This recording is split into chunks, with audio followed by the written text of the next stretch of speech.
On today's DNVR Broncos podcast, we are talking about the big opportunity the Broncos have and the big challenge that they face against the Eagles. But are the Eagles as big of a challenge as it seems? We're going to dive in on the Eagles, and it all starts now.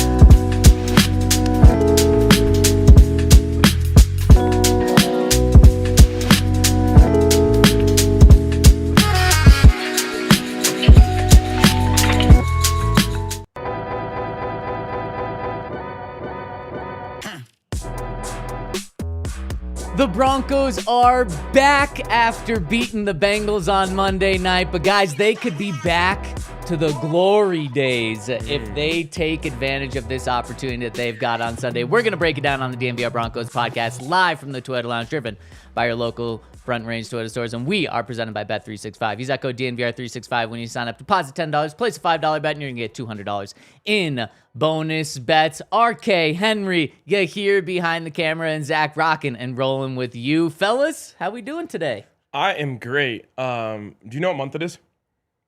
It's October. Oh. Do you know what month it is? Yep, I just found out. Sean-tober. I like that. I like that. Sean-tober. Okay. Do you know about Sean Payton in October? I do. Yes. He flips a switch. Yes. He is the all-time winningest coach in October with a 7-11 winning percentage in the month of October in his career. So, yeah, the Eagles are screwed. You know who has a 7-11 win percentage in his career? Who? Nick Sirianni. Is that Wow. really?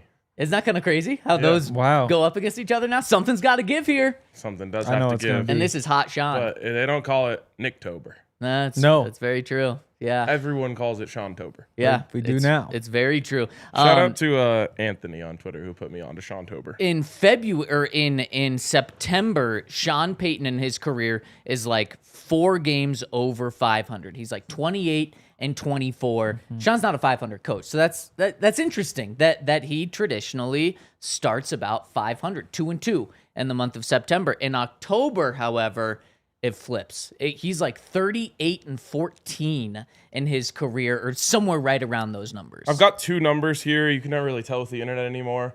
But one of them is 47 and 16, and one of them is 53 and 21. I could probably go back and get the actual numbers myself later, but it's somewhere in between there, or one of them. Yeah, and the number that I heard, 38 and 14. I mean, those all fit right into that winning percentage. Yeah. Yeah, this says that he was 47 and 16 with the Saints. So 47 and 16. yeah.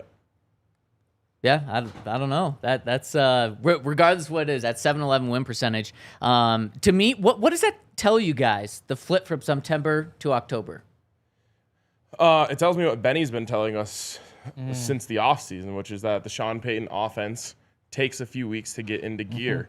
And we talked about kind of like how everyone wants linear growth when it comes to the offense. But Benny basically said, like, yeah, but it's not like he just keeps stacking on top, like, slowly but surely. Like, when a new season comes around, he throws a bunch more on them, and it takes them a while to get into gear.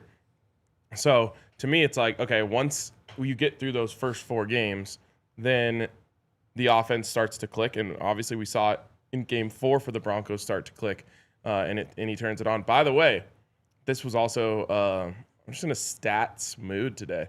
This one was from Andrew Mason. Sean Payton, after starting 2-2, never had a losing record. Huh. It's pretty impressive. Yeah. Yeah.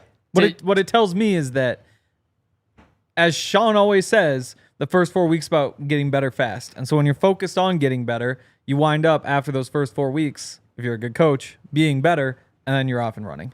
Yeah, I think it shows that Sean is very good at adjusting and realizing what his team is after the first month of the season and then adjusting to it. And that's what we have said and begged for the Broncos to get in a head coach for nearly a decade, Ryan, doing this show is, man, get someone that's going to adjust to the players, not just put their system in and force a system on players. He adjusts, and then boom, the teams absolutely take off. And Sean was asked about this interesting stat about October at the end of the week last week, and he said this Monday night game was still September, but he said, let's just pretend it's in October. And boy, did the Broncos play like it was Sean-tober. Yes.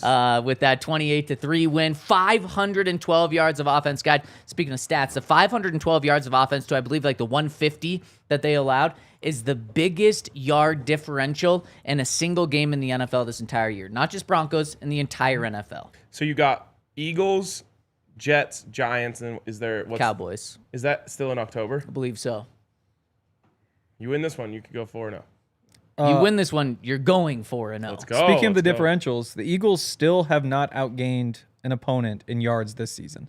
They came close against the Cowboys. Cowboys only had like 3 more. And they have the 4th worst yardage differential in the league. Yeah. There are so many stats that would tell you the Eagles are a really bad football team, other than the fact they've won, like 21 of the last 23 or something? Yeah, I think 20 of the last 21, I think it is. There was an article in the Philly Inquirer today that said, how long can winning mask the Eagles' problems? Yeah. Well, just forever. It's just such a funny thing for like the team that has the Super Bowl trophy and is undefeated. Well, that's what happens when you get to that point. That's when like the critiques are fun, because you got to find something to critique. Especially in Philadelphia and East Coast media, if I understand that properly, they're always looking for the negatives, unlike us, where we're always looking for the positives. Always. And that is who the Philadelphia Eagles are. And guys, let's dive into the Eagles. We'll talk about the big opportunity the Broncos have later on in this show. But the challenge that the Broncos face, tell me if I'm wrong on this. I think this is the most difficult game, not just of the Broncos season, that any team has in the entire NFL this year. Of the 257 games or whatever, I think this is the most difficult one, because you're playing the Super Bowl champs. You're playing one of 2 undefeated teams. You're playing them on the road. You're playing them at a time that you usually don't play, an early morning Sunday game. And you're playing them on a short week this week. I don't think it gets any more difficult. You can't. I don't think you could point out to a game that would be more difficult for any team in the NFL. I'd have to see a list of the games, but to me, it's like, well, the Broncos' talent gap is not as large as you could find. Like, what if the Raiders go at Bills or something? I'm not saying the biggest spread, and that's what the spread would be. And I'm not saying the biggest hurdle to overcome. I'm saying the most challenging circumstances for a team. But yeah, I think playing in Buffalo. so you're would be saying tougher. remove the players. Remove your own team. Yes. I'm saying you're saying it's just Yes. about circumstance, Yes, not yes, about yes. the team. But then you're also saying the Eagles are the defending Super Bowl champions. Yeah, but it's just take any random team and then going against a team. What would it be? yeah, I mean it's got to be up there. Yeah. and so I understand what you're saying. I just don't know what other games could compete with it. And this is like a big moment for the Broncos as a team. I think getting that win last week was huge. You mentioned the vibes in the locker room, which is funny because right before you came on, I was asking Benny, like, the players don't care about how bad the Bengals are. They're just really happy they won. And he's like, yeah, I mean, for sure, especially with all the stats people put up, like, that's a great vibe in the locker room right now. Getting over that hump was the first step. But now there's like this long, almost like team bonding period. Are they going early to Philadelphia too? Going on Friday. So they're going one day early to Philadelphia. Then they're together from that until when they come back from London, correct? Yep.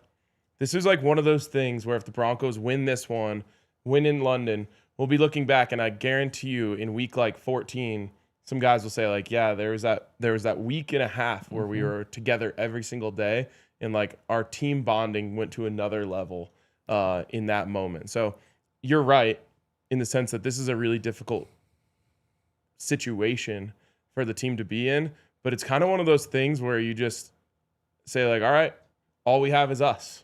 Like, let's band together right now. Well, and Ryan, it happened last year with the Broncos. They started 0-2. They went on the road to Tampa Bay in week 3, and they beat Tampa Bay, a game that they were not supposed to win. That they were like a 7-point underdogs in that game. They won that game, and then what did they go right after that game? New York. They went to the Greenbrier, and they spent an entire week together. And so that win to kick off the trip was huge. And you said in week 14, guys will point back to this. That's exactly what they did last year. Sean Payton pointed back to it for this entire past year. He pointed back to that week as huge. A lot of players pointed back to that week. But I think a key part to that is getting that win to kick off the trip. Because then what the Broncos do, they went into New York in terrible circumstances, and they pulled off an upset against the Jets there. If the Broncos have an opportunity to beat the Jets again at the end of this long road trip this year, but really getting that momentum would start this week against the Eagles. And that's why I mentioned the challenge, but that's why it's such a big opportunity, guys, because you have the opportunity to win a game where Vegas doesn't think you're going to. You're 3.5-point underdogs, which, by the way, it's not as big of a spread as one would think. That Home shows three. Exactly. Plus Yeah, a hook. yeah. The Broncos are better. And the opportunity to give the Eagles their first loss, the only undefeated team in the NFC, the opportunity to beat the Super Bowl champions on the road, and the opportunity to prove in, it's not prime time, but this is the game that everyone's going to be watching. You got Jim Nantz and Tony Romo on the call for this one. So At 11 a.m., huh? Yeah, exactly. I was surprised by that too. So this is a game that's going to be seen by most of the country. Everyone just saw the ass kicking that you did on Monday Night Football against the Bengals. This is an opportunity for the Broncos to not only say we're back this year, but we are back to our Super Bowl competing days. Because if you knock off the Eagles on the road, you're absolutely in that conversation. And Sean Payton is going to be proven right. His comments earlier this year. And then you're 3-2 on the season with the Jets, with the Giants, with the Cowboys, with the Raiders as your next 5 games, guys. Everyone's going to be saying that 8-2 is realistic for the Broncos. Yeah. No, I mean, these Eagles are not good.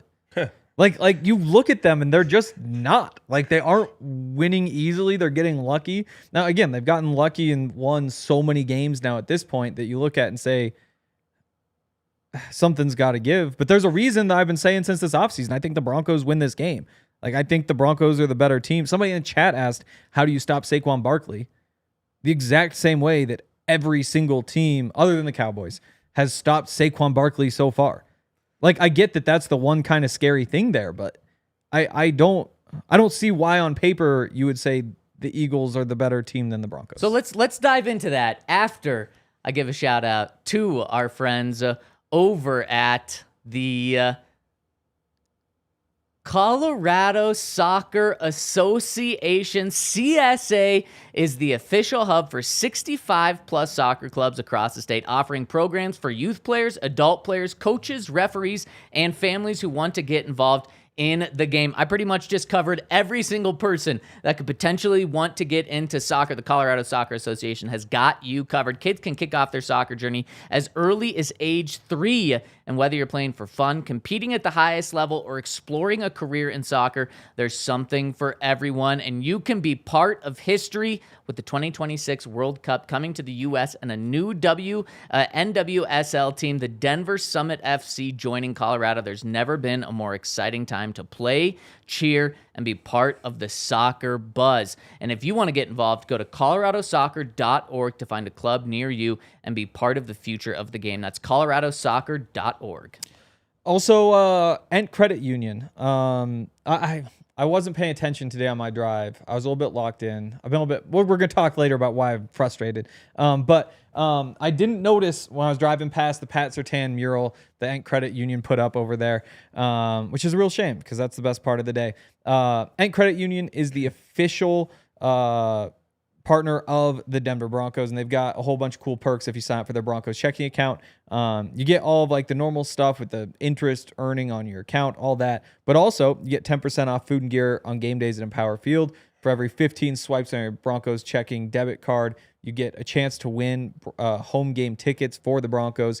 You also get a Broncos debit card, which has Bo Nix on the front, which is really cool. No surprise fees, all that stuff. So if you're ready to bank like a Bronco, head over to ent.com/DNVR. That's ent.com/DNVR to learn more. Insured by NCUA, membership required, account required, associated Ent Broncos debit card. And shout out to our presenting sponsor, Bet365. Use the code DNVR365 when you sign up. We appreciate them being our presenting sponsor. Ryan, you were going to say something after Henry's comments. Yeah, the Eagles are such a hard team to evaluate because of everything Henry just said. But I watch almost all of their games, and they all follow the same script. Yes. It's one of two things. Either the Eagles get out to a really hot start and then just completely ease off the gas and let the other team back into the game and then finally turn it back on at the end and win. Or they get off to a really slow start, let a team get out to a big lead, then they turn on the switch and come back and find a way to win. Yep. And I think it's because of the fact that they only play like half a game, sometimes only one good quarter, that all of their stats end up looking so bad. But for whatever reason, when they turn it on, it's like the old Warriors. Like you could be up to 20 on them, and all of a sudden they turn it on, they can rattle off 18 straight before you can even blink. Right. They're just a couple steps ahead of the Broncos in like the team building process. And we talk a lot about learning how to win. The Eagles are the team that's figured out how to win. They remind me of the Nuggets a lot. These past 2 years where they haven't been as talented, haven't clicked in the same way, just haven't been able to like make the pieces fit together. And so there's so many games where you watch and you're like, oh, they're not playing great. They're not playing great. They're not playing great. But they find a way to win because the Charlotte Hornets are not able to execute in late game situations like the Nuggets. It's the same thing for the Eagles. Like they're just built for those situations. They know how to do it. They've done it however many times before, dozens of times maybe at this point. And the Broncos just haven't been able to get that piece figured out yet. In a couple years, hopefully they will, because they're still on that upward trend of learning and building. Whereas the Eagles are past that crest and coming back down, and they're in the position where kind of the Nuggets are, where the talent is not what it used to be, but you just have that experience that you can lean on. And when push comes to shove, they've gone through those fourth quarter drives so many times that they can just go do it again. The Eagles are exactly what a Super Bowl champion team looks like that is still really, really, really good. So I give a lot of pushback that the Eagles aren't that good. They're incredibly good. We saw what the Chiefs did last year. The Chiefs won the Super Bowl. Then last year, what do? They play in so many tight games, but what do? At the end of games, they come through with the win every time. Sometimes their defense didn't look good. Patrick Mahomes and the offense didn't look good, but they just win every single game. They're winners, and that's what's going to make this game so tough for the Broncos. Is the Broncos this year, last year, crossed that plane yet, are not winners, and they're playing against the team that is the ultimate winners in the NFL in the past 18 months. You can even make the argument in the past 5 years. I think Jalen Hurts, since his time in college, has been to more national championship games / Super Bowls than not, which is insane. That just shows. Yet we have Benny here yesterday, and Benny and Henry saying Jalen Hurts isn't a top 5 quarterback. Benny, in fact, said Jalen Hurts isn't a top 10 quarterback, and I gave a lot of pushback, and I said, Henry, you better have your Jalen Hurts fighter cap on today, because I know Ryan and I really think he's very good, but he doesn't put up 350-yard passing games, but he wins, and he's so cold-blooded, and that defense is not the defense that it was last year. And I think last year they were like pretty much number 1 in everything. Yep. Neither is that across offensive the board. line. Now they're, average in run defense. They're below average in the passing game. Actually flipped those two. And they're just not nearly as intimidating. Yet the thing that is crazy about the Eagles is it's not like they've been winning these games against the Bengals, against the Browns. Their first 4 games against the Cowboys, that's a divisional game, and I think the Cowboys are better than the country thinks. Number the 1 Chiefs offense on the road, the Rams at home, and then the Buccaneers on the road. Those are potential 4 playoff teams, and they've been able to squeak out the win. So I think this game is about stepping on their throat early and continuing to step on their throat. Don't give them any hope to come back in this game, because like you said, Ryan, all they need is 1 good quarter.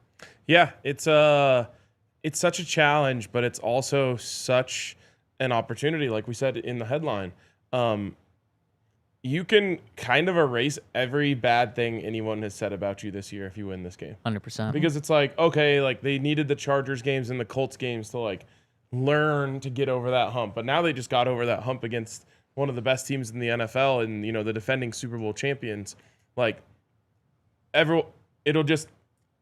all is fine and well. Like What? you go right back to maybe even in a higher position than people viewed you in the beginning of the year. You of do. like a You do. sexy Super Bowl pick. Like now people will be like, okay, well, they're clearly capable of beating anyone in the league. They're including that conversation right away. You Yeah. beat the defending champs that are undefeated one to on the do it, yeah. road. And then on top of that, Ryan, if I were to tell you entering the season, okay, you can beat the Colts in a close game, you can beat the Chargers in a close game, you can beat the Eagles in a close game. You pick one of those three. Obviously, if you can have all three, you would. But which one would you choose? You choose the Eagles. If I said which one would be the most impressive, you choose the Eagles game. And so if they do that, then I completely agree with you. All those demons are gone. I did start to think about what the narratives would be on Monday, though.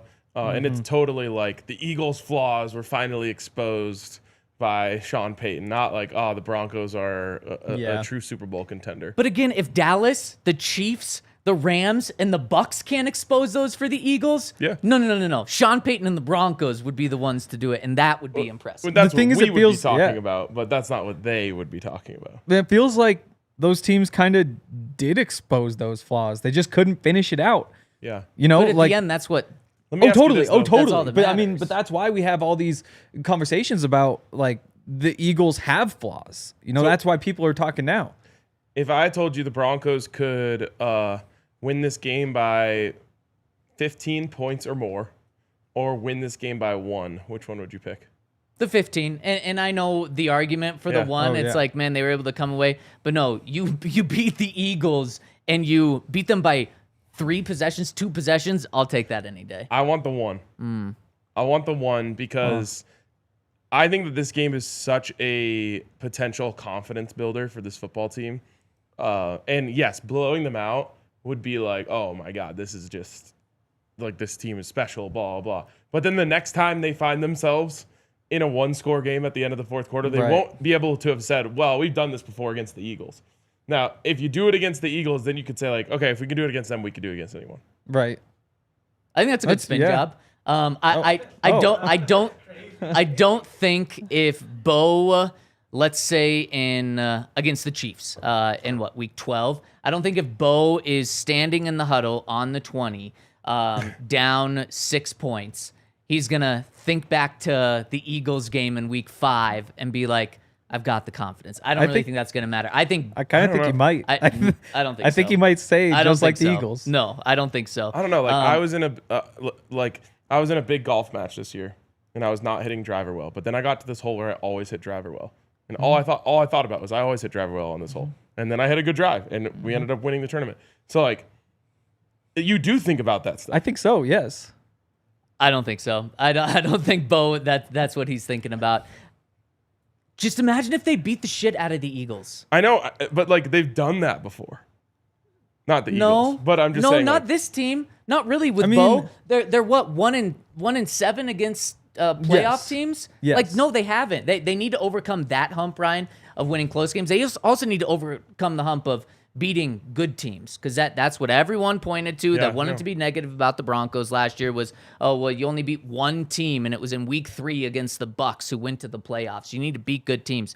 Just beat the hell out of the Eagles, and man, it's going to feel good. Oh, this is such a great conversation to have. I hope we're having it after the game Oh, too. my goodness. Yeah, I hope you guys are disappointed that I'm like, it's a bro, 15 why do we point have to win by 15? I wish we could have won by 1. I completely agree.